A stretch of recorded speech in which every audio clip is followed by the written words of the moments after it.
Students, थोड़ा सा कल का लेक्चर रिकॉल करते हैं। कल हमने क्या क्या पढ़ा था।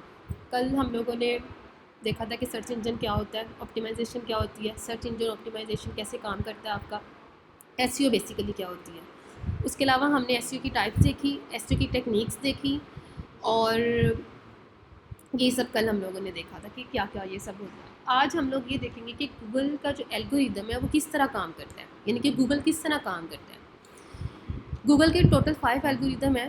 Top 5 Google algorithm related to SEO, जो एसईओ से रिलेटेड गूगल ने इंट्रोड्यूस करवाए थे। उसमें सबसे पहले था पांडा।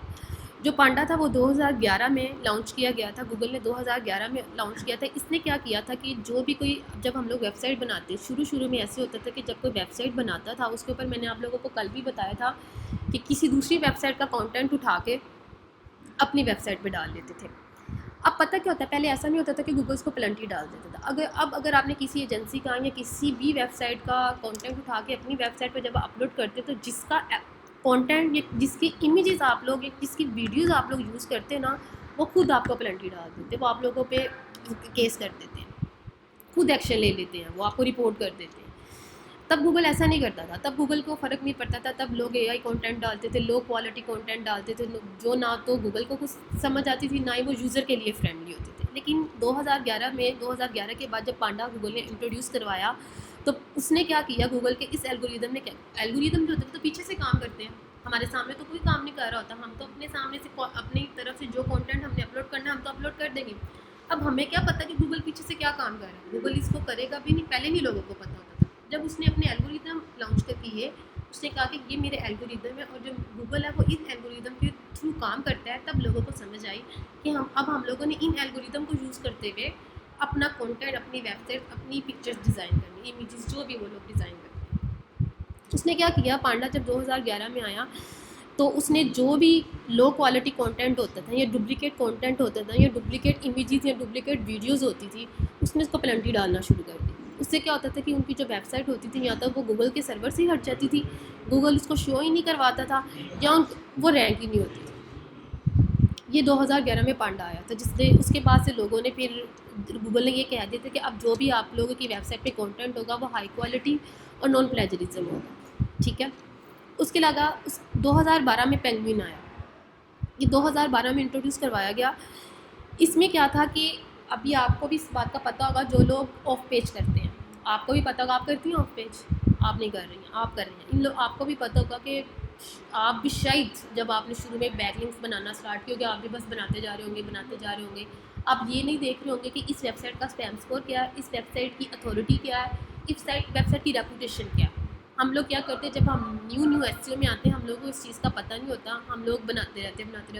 उससे क्या होता है, जिस वेबसाइट के ऊपर जाके हम बैकलिंक्स बना रहे हो, एक तो हम उसको स्पैमी बैकलिंक्स वहाँ पे क्रिएट कर रहे थे, और दूसरा जब हम ये नहीं देख रहे होते कि इस वेबसाइट का स्पैम स्कोर क्या है, इसका डीए क्या है, इसकी रेपुटेशन क्या है, उससे हमारी अपनी वेबसाइट भी ख़राब हो रही होती है। क्योंकि अगर डीए बनाने, वेबसाइट बैकलिंक बनाने का मकसद क्या होता है, दोनों पे आ जाती है।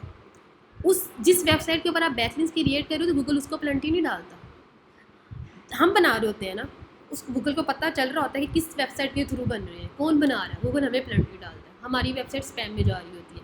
उस वक्त लोग क्या करते थे, 2012 से पहले लोग बस क्रिएट करते रहते थे, spammy backlinks, profile link create कर रहे हैं, अननेचुरल बैकलिंक्स क्रिएट कर रहे हैं। उनको पता नहीं होता था भाई उन्होंने कौन सा लिंक लगाना, कौन सा लिंक नहीं लगाना। कमेंट सेक्शन में जाके थाउजेंड्स ऑफ क्वान्टिटी में अपने वो बैकलिंक्स लगा देते थे।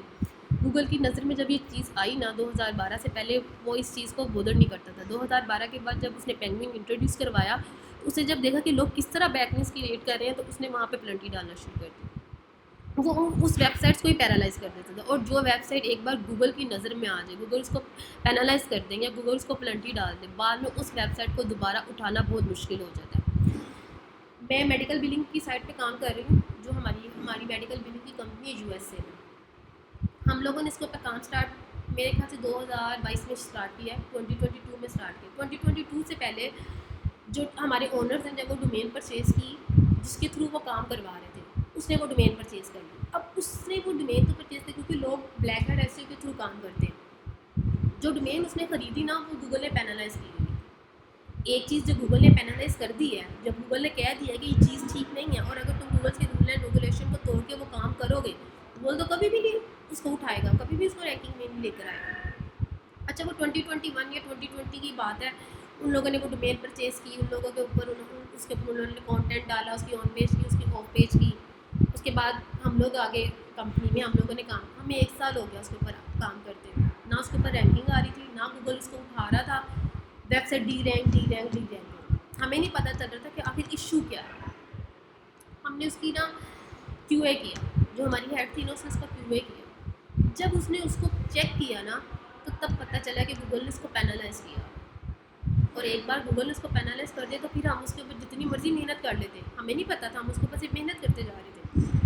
हमने उसकी डोमेन चेंज की, उसका सर्वर चेंज किया, होस्टिंग चेंज की, हमारे जो डेवलपर थे उसको दोबारा से रिस्ट्रक्चर किया, उसके ऊपर कंटेंट डाला, उसकी ऑन पेज की, उसकी बैकलिंक्स अब हम क्रिएट कर रहे हैं। अब गूगल ने उसको उठाना शुरू किया, अब गूगल के बैकलिंक्स भी उठा रहा है, उसके ऊपर क्लिक्स भी आ रहे हैं, उसके ऊपर इंप्रेशन भी आ रहे हैं। पहले कुछ भी नहीं हो रहा और हम परेशान थे कि इतनी 1 साल की मेहनत के बावजूद भी गूगल इसको क्यों डी रैंक कर रहा है। तो ये वजह थी, जब लोग इस तरह स्पैमी बैकलिंक्स क्रिएट करने लग जाते तो गूगल इसको पेनलाइज कर देता है, या अगर आप लोगों ने डोमेन ही पेनलाइज उठा लिया तो उसके ऊपर रैंकिंग नहीं आती। ये पेंगुइन। उसके बाद आ गया हमिंग बर्ड 2013 में, 2013 में इंट्रोड्यूस करवाया। इसमें क्या था कि शायद आप लोगों को कीवर्ड से की थोड़ी हावनो होगी, कीवर्ड की थोड़ी हावनो है, आपको भी कीवर्ड्स की थोड़ी हावनो होगी। कीवर्ड्स क्या होते हैं हमारे लिए, एसईओ के लिए कीवर्ड्स बहुत ज़्यादा इंपॉर्टेंट होते हैं। हम गूगल पे जाके कोई भी क्यूरी सर्च कर रहे होते हैं ना, तो वो एक कीवर्ड होता है। लाइक अगर आप लोगों ने सर्च किया है ऑनलाइन पिज़्ज़ा ऑर्डर करना है आप लोगों ने, तो आप जाके क्या कीवर्ड डालोगे, online pizza order near me, इस तरह के कीवर्ड्स आप डालो, इसको बोलते हैं कीवर्ड्स। गूगल की नज़र में कीवर्ड्स बहुत इंपॉर्टेंट है और हमारे लिए एसईओ के लिए भी कीवर्ड्स बहुत इंपॉर्टेंट है। अब लोगों को इस बात का तो ये पता था कि कीवर्ड्स के थ्रू रैंकिंग आती है। लोग क्या करते थे, फॉर एग्जांपल अगर मैं करम मूवर्स, हमारी ये वेबसाइट है, इसका हम लोगों ने होम पेज पे कीवर्ड टारगेट कर रहे हैं movers and package in Dubai, 500 words का कंटेंट है, इसके अंदर सिर्फ 10 टाइम आपका प्राइमरी कीवर्ड आना चाहिए। 500 कंटेंट के अंदर अगर आप 20 टाइम 10 टाइम आना चाहिए, उसकी बजाय अगर आप 20 टाइम अपने कीवर्ड को बार बार डालते हो, इसे को कहते हैं कीवर्ड स्टफिंग कहते हैं। आप हर दूसरी लाइन में अपना कीवर्ड यूज़ कर रहे हो, हर दूसरी लाइन में अपना कीवर्ड यूज़ करिए, गूगल की नज़र में एक अच्छी चीज़ नहीं है। और लाइन की कोई सेंस भी नहीं बन रही होती, कंटेंट की कोई सेंस भी नहीं बन रही होती, कंटेंट के अंदर फिर कंटेंट नहीं होता, सिर्फ कीवर्ड्स ही आपको नज़र आ रहे होते हैं। वो अच्छा नहीं लग रहा होता ना। अगर आप ये लिख रहे हो, एक पहली लाइन में आ गया मूवर दैन packers in Dubai, next line में फिर आ गया मूवर दैन पैकेट्स इन दुबई, फिर आ गया मूवर दैन पैकेट्स इन दुबई, तो कीवर्ड्स ही आप खेल रहे हो ना, आप कंटेंट तो अपना ह्यूमन राइट बना ही नहीं रहे हो। गूगल ने इस चीज़ को भी वो नहीं किया, गूगल ने इस चीज़ में भी प्लेंटी डाल दी जब उसने हमिंग बर्ड को 2013 में इंट्रोड्यूस करवाया कि कीवर्ड की स्टफिंग नहीं करनी। आप लोगों ने, उसने रेशियो बता दिया आपको कि 100 वर्ड्स की 2% रेशियो, 500 वर्ड्स की भी 2% रेशियो, यानी कि आपका जितना मर्जी लंबा कंटेंट है, सिर्फ 2% की आपने रेशियो रखनी है। और 2% की रेशियो आप कंटेंट के वर्ड्स के अकॉर्डिंग लगाते हो। 100 वर्ड्स का तो 2 टाइम, 500 वर्ड्स का तो 10 टाइम, 1000 वर्ड्स का तो 20 टाइम, इस तरह आगे चलता जाता है। रेशियो आराम से निकला, तो रेशियो तो सबको निकालनी होगी, तो मैथ तो इतना आप लोगों ने पढ़ा ही होगा। तो गूगल ने ये चीज़ मना कर दी कि आप लोगों ने कीवर्ड स्टफिंग नहीं करनी, जितनी रेशियो है उसी को ही लेके चलो। उसके बाद आया page experience update. Page experience update क्या था कि the page experience update is a Google algorithm update that focus on evaluating the overall user experience provided by a web page. Introduced in 2021, this update emphasizes factors that directly impact how user perceive and interact with web pages. अच्छा, हम websites क्यों बनाते हैं हम websites? किसी के पास इस बात का जवाब है, क्यों बनाते हैं? और हमारा मकसद क्या होता है वेबसाइट बनाकर? हम आवाम को तो, हम यूज़र्स को तो दे, हमारा अपना मकसद क्या होता है?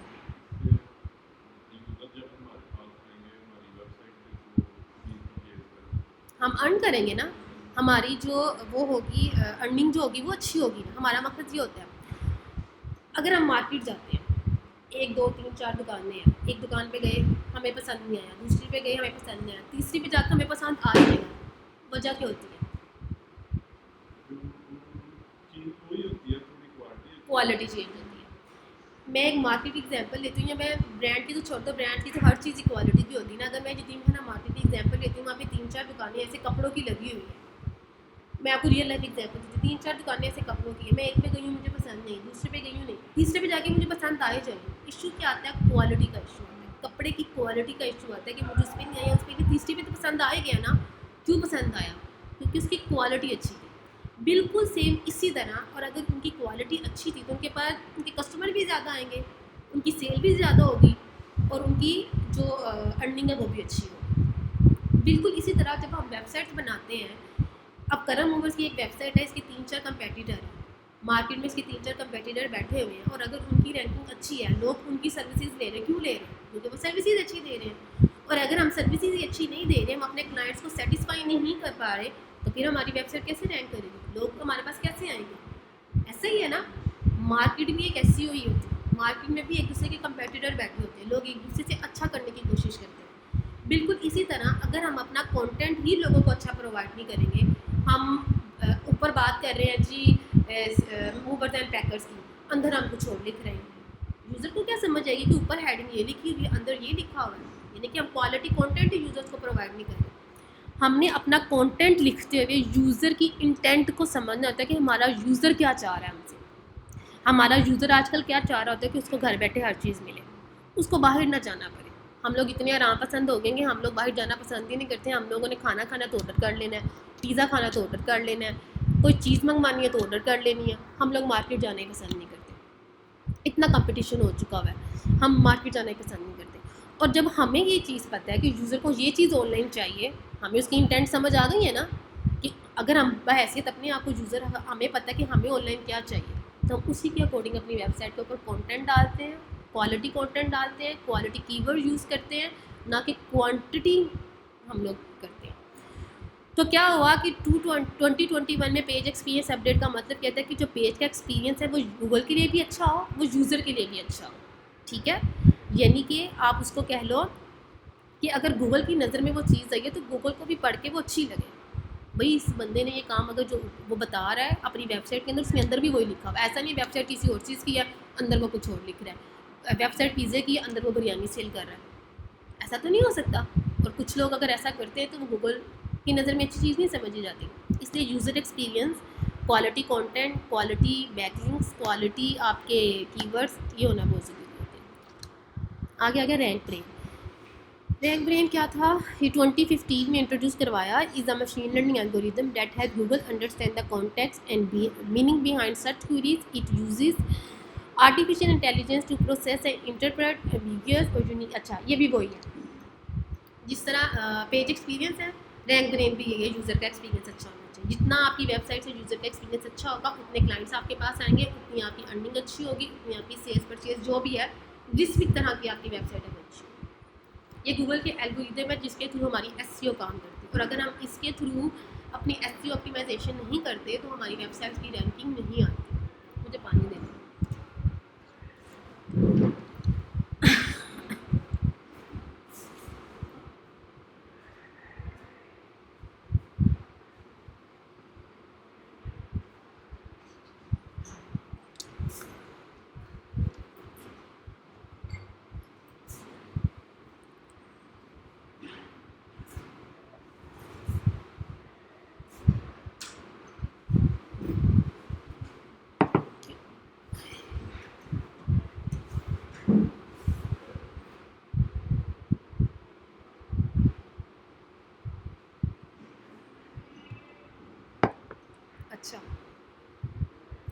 अच्छा, एक अब होता है ड्वेल टाइम, एक होता है बाउंस रेट। ड्वेल टाइम और बाउंस रेट क्या होता है? ड्वेल टाइम ये होता है कि एक यूज़र आपकी वेबसाइट के ऊपर आया है और उसने आपकी वेबसाइट के ऊपर कितना टाइम गुजारा है।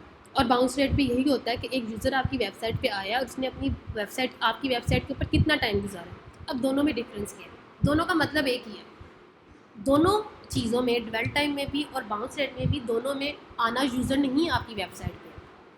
फ़र्क क्या है इसमें? इसमें डिफरेंस ये है कि ड्वेल टाइम में ये होता है कि यूज़र्स आया, उसने 15 second, 20 second, 25 second, 25 minute, 10 minute आपकी वेबसाइट के ऊपर गुजारे हैं। उसने क्लिक्स किए हैं, कभी नेविगेशनल बार पे गया, उसने सर्विसेज पेजेस पे किया, अबाउट अस में या कॉन्टैक्ट अस में उसने क्लिक्स किए। इससे क्या हुआ कि यूज़र का टाइम आपकी वेबसाइट के ऊपर बढ़ गया, यानी डिवेल टाइम आपकी वेबसाइट के ऊपर बढ़ गया, और ये एक अच्छी चीज़ है। इसके अदर बाउंस रेट क्या होता है? यूज़र आपकी वेबसाइट पे आया, बगैर कुछ किए वो पीछे चला गया और आपका बाउंस रेट भी बढ़ गया।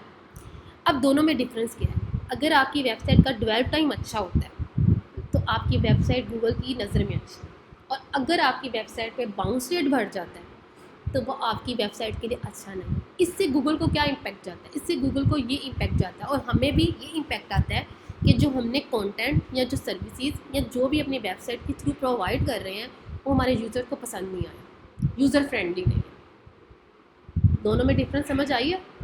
हमारा डेवलप टाइम इंक्रीज़ होना चाहिए लेकिन बाउंस रेट डिक्रीज़ होना चाहिए। अगर बाउंस रेट इंक्रीज़ हो जाता है तो वो यूज़र के लिए भी अच्छा नहीं है और गूगल की नज़र में भी अच्छा नहीं है, और स्पेशली हम लोगों के लिए अच्छा नहीं है। जब यूज़र हमारी वेबसाइट पे आके किसी चीज़ को क्लिक ही नहीं करेगा, वो हमारी वेबसाइट के ऊपर टाइम ही नहीं गुजारेगा, उससे हमें क्या फ़ायदा होगा? वो तो आया और चला गया, उसे हमारी वेबसाइट के ऊपर कोई चीज़ अच्छी नहीं लगी, उसने कोई परचेज़ ही नहीं किया, वापस चला गया। और अगर उसने वेबसाइट के ऊपर आके टाइम गुजारा है, उसने सर्विसेज यहाँ जो भी हम लोग सेल आउट कर रहे हैं उसने हमसे ख़रीदा, उसने आया, उसने क्लिक किया, उसने हमसे, इससे हमें फ़ायदा हो, यूज़र एक्सपीरियंस अच्छा हो।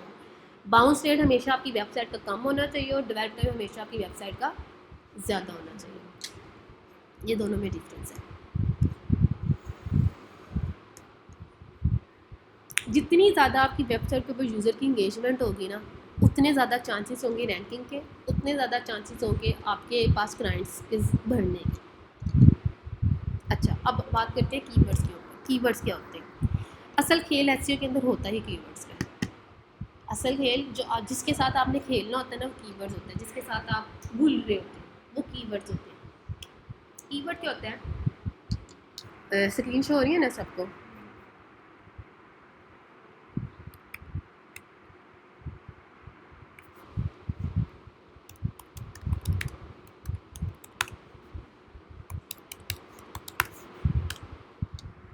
अच्छा, ये एक मैंने कीवर्ड डाला, ऑनलाइन पिज़्ज़ा नियर मी। समझ आई? ऑनलाइन पिज़्ज़ा यानी कि मुझे पिज़्ज़ा ऑनलाइन चाहिए लेकिन जो मेरे घर के पास हो। गूगल ने क्या किया?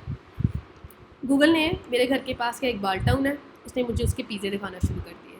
इकबाल टाउन में ये पिज़्ज़ा ऑनलाइन है, पिज़्ज़ा मैक्स है, डोमिनोज़ पिज़्ज़ा है। उसने मुझे ये दिखाना शुरू कर दिया कि आपके घर के पास ये है, आप यहाँ से पिज़्ज़ा ऑर्डर करें और खा लें। ये होता है कीवर्ड्स का यूज़। ये होती है यूज़र की इंटेंट। हमने यूज़र की इंटेंट को समझते हुए गूगल की इंटेंट को अंडरस्टैंड करते हुए हमने कीवर्ड्स को अपने कंटेंट के अंदर प्लेस करना है। अगर हम पिज़्ज़ा की एक वेबसाइट बना रहे हैं और हम उसको लोकली टारगेट करना चाह रहे हैं, मतलब अपने एरिया के अंदर टारगेट करना चाह रहे हैं, तो उसके अंदर हमने ऐसे कीवर्ड यूज़ करने हैं जिससे यूज़र्स के लिए भी आसान है और गूगल के अंदर भी। गूगल के लिए मैं पिज़्ज़ा सेल आउट कर रही हूँ, पिज़्ज़ा एक वेबसाइट है मेरी, उसको मैं बेचना चाह रही हूँ अपने पिज़्ज़े को, लोग आए और मुझसे पिज़्ज़ा ऑनलाइन खरीदें। ठीक है, मैं क्या उसके अंदर एक कीवर्ड डाल करूँगी, ऑनलाइन पिज़्ज़ा नियर मी। ठीक है, अब जो ऑनलाइन पिज़्ज़ा नियर मी डालेगा और मेरा पिज़्ज़े का जो रेस्टोरेंट है उनके घर के पास होगा, उसको सबसे पहले अगर मैंने वो रैंक की हुई है वो उठाएगा गूगल और पहले 10 सर्च में शो करवा देगा। जिसने परचेज़ करना है वो मेरे पास आएगा, मुझसे परचेज़ करेगा। ये कीवर्ड्स का खेल होता है। और कीवर्ड्स आप अपने कंपेटिटर को एनालाइज करके निकालते हैं टूल्स के थ्रू, उसकी केटी, उसका वॉल्यूम, ये सब कुछ देख के फिर निकालते हैं। प्रैक्टिकली जब हम करेंगे आपको इस चीज़ की समझ। अब ब्रॉडवे पिज़्ज़ा ये भी इकबाल टाउन में है, पिज़्ज़ा ऑनलाइन एक इकबाल टाउन में भी है, डोमिनोज़ पिज़्ज़ा भी इकबाल टाउन में है। ये इससे करीब है, करीब है ना, यहाँ से करीब है, मेरे लिए मंगवाना आसान है। तो मैंने जैसे कीवर्ड डाला online pizza near me, Google को ये बात समझ आई कि इसको अपने घर के पास चाहिए। अब जिस वेबसाइट ने ऑनलाइन पिज़्ज़ा नियर मी का कीवर्ड यूज़ किया वैसे उनकी वेबसाइट को उठाया और मुझे शो करवा दिया। समझ आई कि किस नहीं समझ आई तो मुझसे पूछिए। आपको ये आपको अच्छा, इससे क्या होता है? सॉरी, हाँ वर्ड नहीं होता, उसे को ऑनलाइन करें, उधर गूगल का डॉक बनाए जाके। आपने अपने कीवर्ड्स के थ्रू रेलेवेंसी क्रिएट करनी होती है। रेलेवेंसी क्रिएट करते हम अपने यूज़र्स और कंटेंट के साथ गूगल और कंटेंट की रेलेवेंसी क्रिएट करते हैं। उसके बाद विजिबिलिटी, फिर ट्रैफिक जितने अच्छे कीवर्ड हमारी वेबसाइट के ऊपर होंगे उतनी अच्छी ट्रैफिक हमारे पास आएगी ऑर्गेनिकली का मतलब होता है कि आपने बगैर कुछ इन्वेस्ट किए, यानी बगैर कोई गेस्ट पोस्टिंग, बगैर पैसे लगाए, आपने अपनी ऑर्गेनिकली वेबसाइट को रैंक करवाया कीवर्ड्स के थ्रू, उसका अच्छा यूज़ करके। कंपेटिटर का एनालिसिस करना होता है। कंपटीशन एनालिसिस का मतलब कि मैं अपने कंपेटिटर को देखूंगी कि कौन कौन सी पिज़्ज़ा की और वेबसाइट है जिन्होंने कौन कौन से कीवर्ड यूज़ किए हुए, मैं उनके कीवर्ड्स आपने उठाने हैं, क्योंकि वो उन कीवर्ड्स के ऊपर रैंक कर रहे होते हैं गूगल पे। आपने उनके कीवर्ड्स उठा के अपनी वेबसाइट पे अपने कंटेंट के अंदर डालना। अब आप शायद किसी के जहन में ये क्वेश्चन आ रहा हो कि हम उनके कीवर्ड्स क्यों उठाएंगे, क्या ये प्लेजरिज्म में नहीं आता?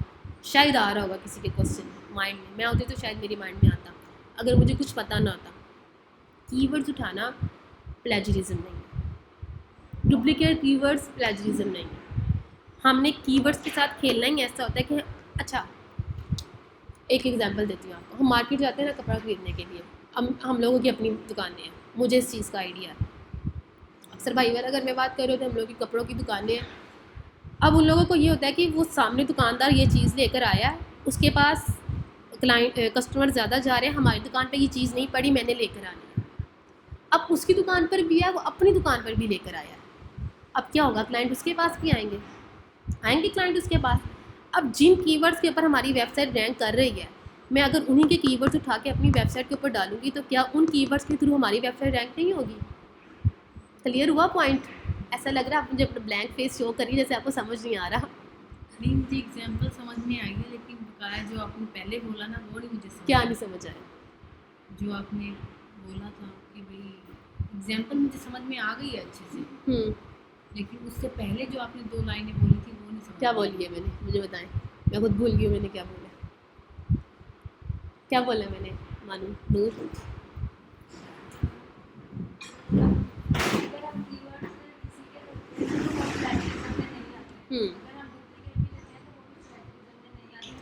क्यों नहीं आते?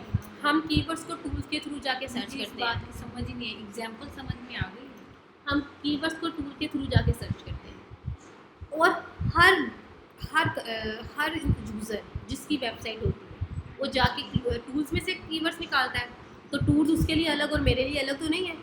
जो उसको कीवर्ड शो करवा रहा है मुझे भी वही कीवर्ड शो करवाएगा। तो मैंने तो टूल से कीवर्ड उठाने हैं और फिर मैंने चेक करना है जो टूल से मैंने कीवर्ड उठाया क्या ये मेरे कंपेटिटर यूज़ कर रहे हैं, और अगर वो मेरे कंपेटिटर यूज़ कर रहे हैं तो वो मैं अपनी वेबसाइट के ऊपर लगाऊंगी, उससे मेरी रैंकिंग अच्छी आएगी। सेम इसी तरह मैंने आपको एग्जांपल दी कि अगर वो सामने दुकान के पास एक कपड़ा मेरी दुकान पे नहीं है और अगर मैं ले आऊँगी, अगर उसके पास कस्टमर जा रहे हो तो मेरे पास भी आएंगे। समझ आ रही है? आपको आ रही है समझ? ठीक हो गया। कंटेंट को अच्छी तरह से ऑप्टिमाइज़ करना, यूज़र फ्रेंडली बनाना, कि कंटेंट उसको पढ़ के समझ आए कि जो चीज़ आप सेल आउट कर रहे हो उसी के ही अकॉर्डिंग आपने अपना कंटेंट लिखा हुआ है और उसको समझ आए कि भाई ये क्या है। Types of keyword. अच्छा, हमारे पास कीवर्ड्स की टाइप्स भी होती है। इतनी तो हमें समझ आ गई आप लोगों को कि हमने कीवर्ड्स के साथ खेलना है। हमने अपने कंपेटिटर के कीवर्ड्स उठाने हैं, लो केडी के हाई सर्च वॉल्यूम के कीवर्ड्स उठाने हैं, वो हमने अपनी वेबसाइट के ऊपर टारगेट करने हैं, उनकी रेशियो क्या होनी चाहिए, ये सब आपको समझ आ गई है। कंटेंट क्वालिटी वाइज होना चाहिए। ठीक हो गया। अब टाइप्स ऑफ कीवर्ड्स होते हैं short tail, long tail, commercial, informational, navigational, transactional. अब ये जो कीवर्ड्स हैं ये हमारी वेबसाइट की नीड के अकॉर्डिंग हम यूज़ करते हैं। हमारी वेबसाइट किस टाइप की है और उस पर किस टाइप की हमने अपने कीवर्ड्स को टारगेट करना है। शॉर्ट टेल कीवर्ड क्या होता है? पिज़्ज़ा एक शॉर्ट टेल कीवर्ड है, शूज़ एक शॉर्ट टेल कीवर्ड है, लैपटॉप एक शॉर्ट टेल कीवर्ड है। इससे आपको यूज़र की इंटेंट नहीं समझ आ रही कि वो सिर्फ क्या इनको देखना चाहता है या इनको परचेज़ करना चाहता है या कुछ भी और। इससे समझ आ रही है? मैं जाके गूगल पे लिख रही हूँ पिज़्ज़ा, वो जितने भी पिज़्ज़ा की वेबसाइट होगी मुझे शो करवा देगा। मैं लिखूँगी शूज़, वो जितने भी शूज़ की कलेक्शन होगी, जितनी भी वेबसाइट पे पड़े होगा मुझे शो करवा देगा। मैं लिख रही हूँ लैपटॉप, उसको नहीं पता चल रहा मैंने ख़रीदना भी है कि नहीं ख़रीदना, या मुझे इन्फॉर्मेशन चाहिए या मैंने कोई ब्लॉग पढ़ना है, उसको नहीं पता, और मुझे मिक्स करके सब कुछ दिखा देगा। ये होता है शॉर्ट टेल कीवर्ड। और लॉन्ग टेल, जो शॉर्ट टेल और लॉन्ग टेल में ये डिफरेंस होता है कि लॉन्ग टेल से आपकी रैंकिंग ज़्यादा अच्छी आती है, क्योंकि शॉर्ट टेल कीवर्ड की हमेशा केडी ज़्यादा होती है। इसके पास पता नहीं असाइनमेंट पेड पड़ा होगा यहाँ पे, मैं आपको दिखाती हूँ।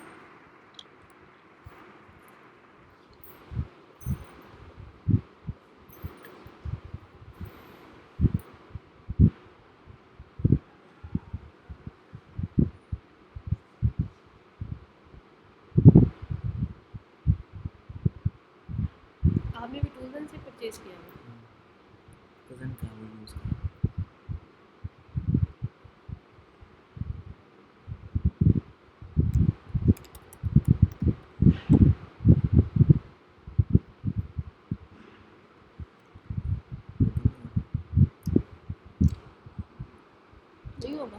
नहीं तो मैं लॉगिन करता हूँ। सेव नहीं किया आपका पासवर्ड?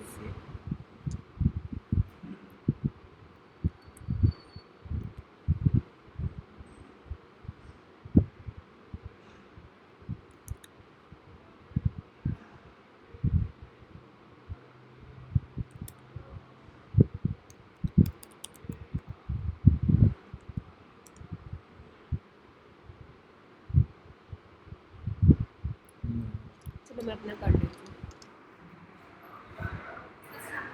वालेकुम अस्सलाम।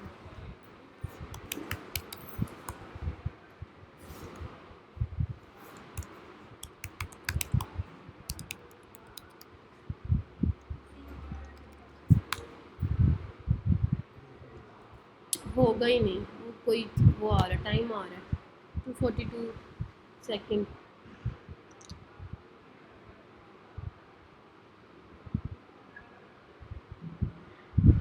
क्या है ये? चले मैं जब इनका सैमरेज चल जाएगा ना फिर मैं आपको बता दूँगी।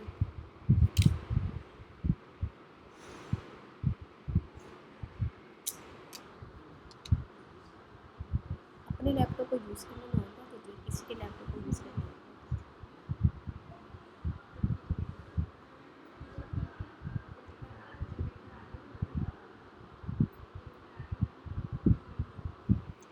अच्छा अच्छा, जो हमारे शॉर्टल कीवर्ड होती है उनकी केडी केडी होती है डिफ़िकल्टी। इसको देखो, ये मुझसे हो नहीं रहा है, चल नहीं रहा मैं उसमें से। तो सिंगल से होता है।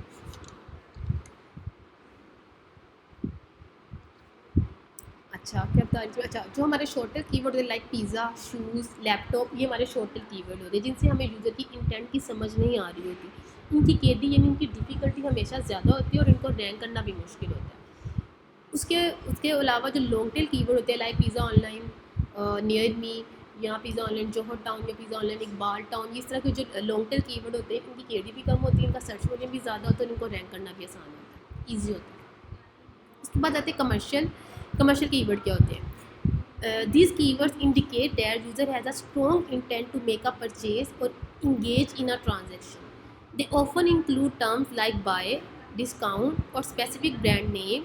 Example include buy iPhone 12, discounted hotel deals और Nike running shoes। अच्छा, कमर्शियल से हमें पता चल गया कि भाई ये कोई चीज़ जो है मार्केट में जो कमर्शियली है या किसी स्पेसिफिक ब्रांड को टारगेट करेगा या किसी स्पेसिफिक रेस्टोरेंट को टारगेट करेगा, इस तरह की स्पेसिफिक टारगेट करेगा। इसका इंटेंट होगी ख़रीदने की लेकिन ख़रीदेगा नहीं।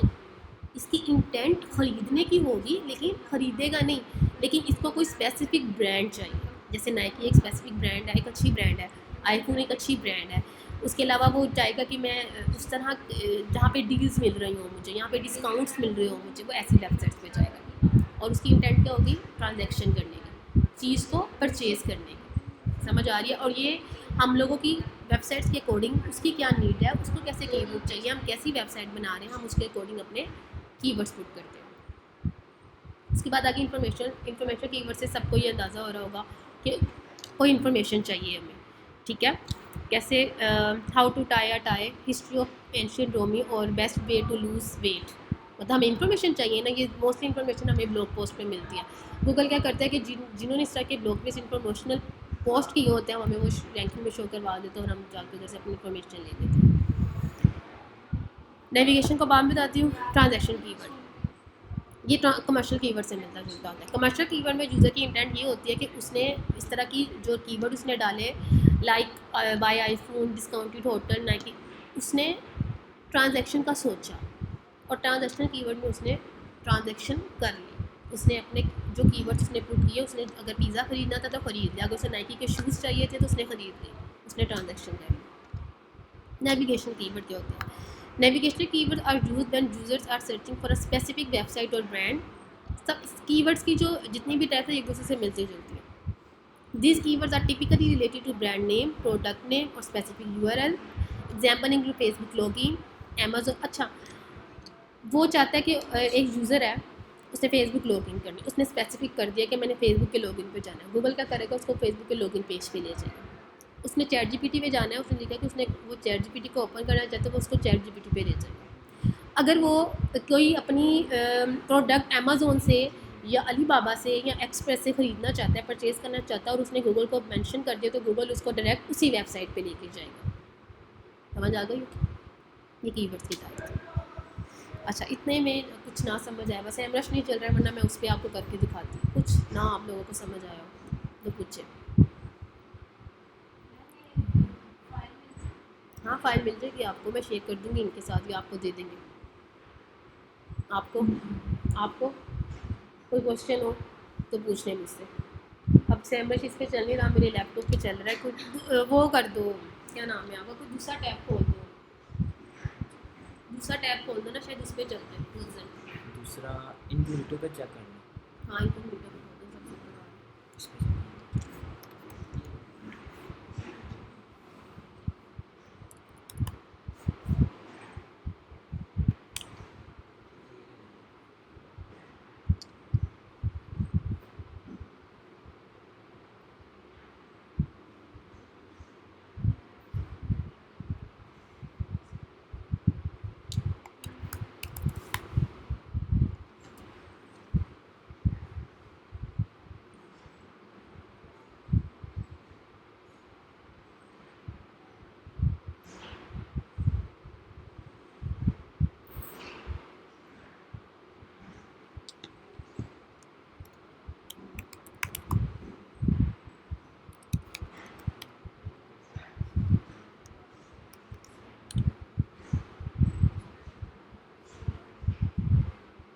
ये देखिए, नज़र आ रहा है ना, विजिबल है ना सब कुछ स्क्रीन। यहाँ से हम सैमरश पे गए। नेक्स्ट लेक्चर में, नेक्स्ट वीक हम कीवर्ड रिसर्च सीखेंगे। सबसे पहले कीवर्ड रिसर्च सीखेंगे। सबसे पहले हम सीखेंगे कि हमने कंटेंट हम सर्च करेंगे, फिर उस पर कीवर्ड रिसर्च सीखेंगे। फिर मैं आप लोगों को बताऊंगी कि आपने इस ब्लॉग के लिए कीवर्ड रिसर्च करके लाने, वो आप लोगों की असाइनमेंट होगी। अच्छा, यहाँ से हम कीवर्ड ओवरव्यू पे आएंगे।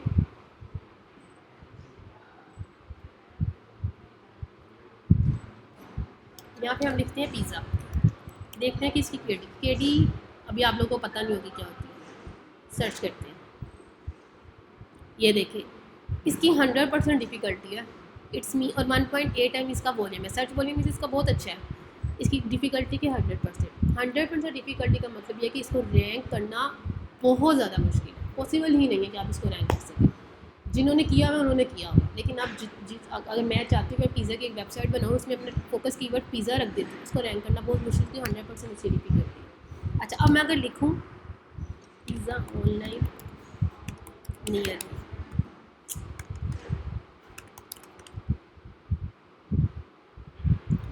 उसका वॉल्यूम ही 20 है, उसकी कोई केडी है ही नहीं, लेकिन ऐसे कीवर्ड्स को हम टारगेट नहीं करते। लेकिन मैं आपको ये बताना चाह रही हूँ कि जो आपके शॉर्ट टेल कीवर्ड होते हैं, उसकी केडी जो होती है, उसकी केडी ज़्यादा होती है। एक और एग्जांपल लेते हैं, मेडिकल बिलिंग लिखते हैं। मेडिकल बिलिंग केडी क्या चीज़? मैं बताऊँगी आपको, नेक्स्ट लेक्चर में बताऊँगी। अभी ये देखिए, सॉरी, मेडिकल